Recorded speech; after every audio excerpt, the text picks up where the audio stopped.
How's it going, everyone? This is Kevin. Today I'll bring along with me to test out the Sennheiser MK200 microphone that I recently got. So let's jump right into it.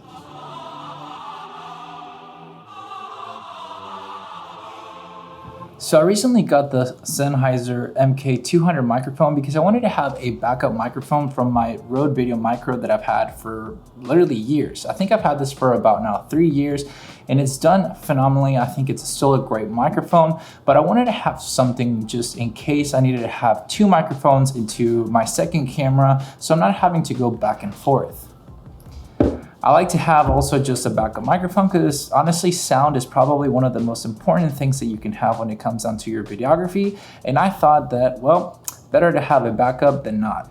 I do have my lav microphones and everything of the wireless microphones and setups and stuff like that, but sometimes I don't have the capacity to bring them with me because I know I'm not really gonna be using them and I don't wanna have them charged or anything like that. So to me, having a setup of a different kind of shotgun microphone that's easy to travel with is a priority to me when it comes down to my gear for, getting on the go. So what you've been hearing right now is the Sennheiser MK200 microphone. So hopefully it's sounding pretty great to you. I mean, who knows? I don't know yet how good it's going to be sounding. I did use it for a previous video of mine and I thought it sounded pretty good because I wanted to test it out in that aspect and kind of get to see how I liked it. And so far, I think it's been a great microphone. It's a little bit different than using my Rode Video Micro, so I think it's gonna be a great, backup microphone to have, or maybe even to use it as my primary microphone and simply use my Rode Video Micro as more of a backup microphone in case I need something else, while traveling or creating any of these videos when I need to have 2 sounds that I can even match up just in case I need to have 2 cameras going in one go. So for me, the most important thing that I look for in a microphone is the portability as well as the sound, and for the price point. This microphone is something that it's a small relatively microphone and it has a good, windscreen and everything, but it also has a good, size of it for whenever I'm trying to not drive attention to my camera gear or anything while I'm out and about.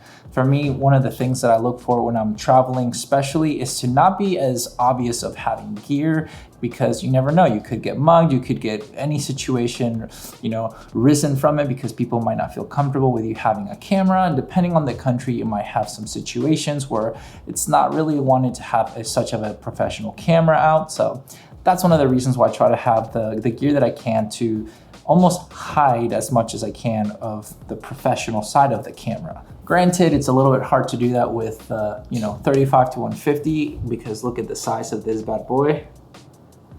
It's a very big setup, but having a nice, like my 20 to 40 with Tamron kind of lens and my Sony a7S III and then this microphone right now, I think it'll be a cool little setup to have. The main thing for me is just doing this test right now as I'm just sitting down and I'm a good distance away from the camera. So that way you can see a little bit of how it sounds from a relatively, far away distance that's probably about, like 2 to 3 feet away from it right now. This is how far away I am. You can kind of see it on that side camera over there, just to show you how far away I am. As you can see, I've been messing around with my fog machine just because I got it. Might as well use it. So that's why we have a little bit more of that haze look, if you will. But yeah, we're gonna step outside real quick shortly right here, just to see how it sounds. And then I'm gonna do a comparison between both microphones, just to see which one is probably better for you in comparison for the size, the sound, and then for the price point as well. So we're coming out here to use the Sennheiser MK200 without the little kind of furry windscreen. Supposedly has a shock absorber thing, so like if I move it, you can't, I guess, hear it as much if you do that, so that it's not like trembling upon. Because I know the Video Micro has a little stand on it, so yeah, maybe hopefully it'll be better. But I'm about to put the windscreen just to see how much it does it, but I'm gonna just blow on the microphone to see how much it picks up of the wind, and then I'll do the same thing with this. So here you go, I guess.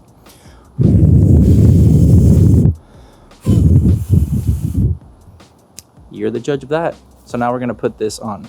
Now we have the windscreen on it just to see how it sounds and everything. I'm gonna do the little wind test, if you will, just because I can. And we're out here and with there's no wind, it's just humidity and hot air. So here you go.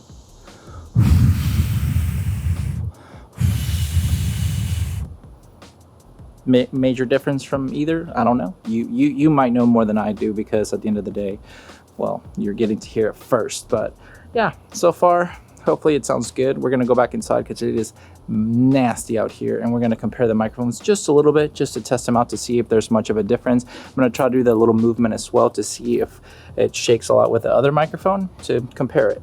So we're gonna change into the Rode Video Micro. So we're gonna go ahead and switch them now. And this is now the Rode Video Micro to see that comparison. Is it better? Is it the same? Can you not tell a difference? Is it more echoey? Is it less echoey?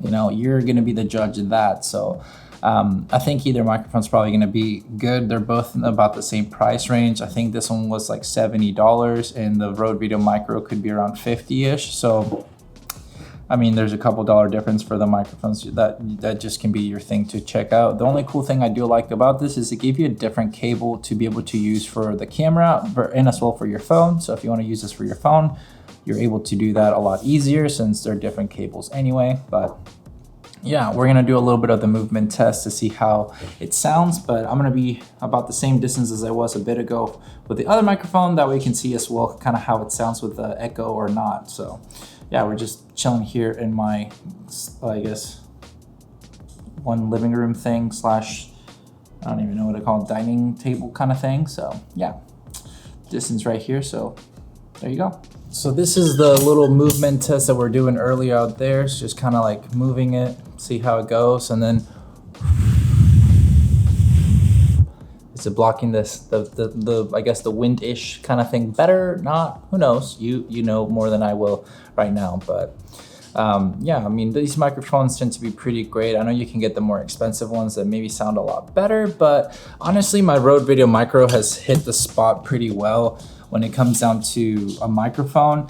It might not be the most, I guess, expensively sounding microphone, but I think it's done the job really well on the channel. I've loved using it. So I'm hoping that this might take over in a good way, just because if it sounds a lot better because it has a better condenser microphone in it that just sounds, it gets the sound a lot clearer or something, then I'll be happy to use it more. But as long as it's about the same, I'm happy, because I just want to have microphones that sound good so that I can have good editing out in post and everything to give you guys a good, you know, sounding video. Because honestly, at the beginning of my YouTube career, I didn't have the best microphones and I always wanted to get better audio. I know people commented on it and I've talked about that before, and that's something that I've been trying to get better at as well with my lav microphones, because those are a little bit different to edit with. So yeah, trying to get better at those too. So eventually, I don't know, I like using my lav microphones the most because I don't have to be too close to the camera. I can be like back here and be fine instead of having to raise my voice. But you know, you just gotta go with what you gotta go with and hope for the best. But yeah, that's pretty much the sounding of the Rode Video Micro.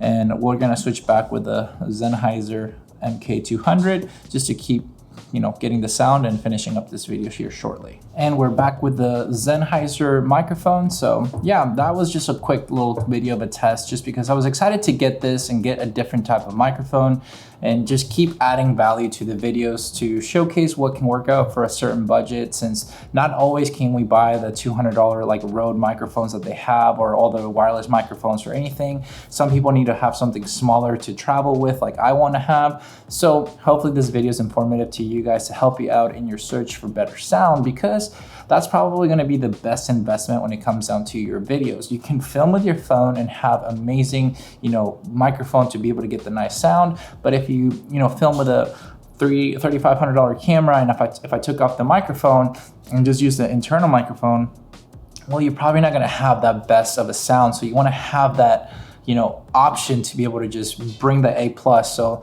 always invest in the sound and that aspect for your videos, and you're gonna notice that people are gonna enjoy to stay there longer. So that's what I'm trying to do in my search for a good, cheap, but effective microphone. And I think the Sennheiser MK200 is gonna pair well with my Rode Video Micro. This has been a great, you know, microphone because you don't have to have any batteries. The same thing with the Sennheiser MK200, no batteries, just plug and play basically. And it's nice. I mean, these ones are like, they're just so small. I mean, the Dead Cat is a little bit bigger, but the only thing I don't like about this one is how flimsy it is compared to the MK200. So I'm hoping that'll help out to add less like shockwave of, you know, movement, and I can just sound better no matter what. But yeah, I think we've done what we needed to do today, and I appreciate you making this far in this video, because I know it's not always the most thrilling with the microphone stuff, but it's very important. So if you're able to get a good microphone and learn how to get the right sounds, you'll be succeeding a lot more than most people, because, well, you need to have good sound. Everybody needs to hear what you're having to say without having to cringe because the sound sounds weird or something like that. So, but without having to keep repeating myself, that's just basically the video of the day. So if you made it this far, virtual high five. And if you didn't make it this far, you missed out on that one. Sucks to be you, but you're the one that you're here. You got it. You got it. But with all that said and done, guys, thank you so much for watching this video. Make sure to like and subscribe to this video, and I'll catch you guys in the next one. See ya.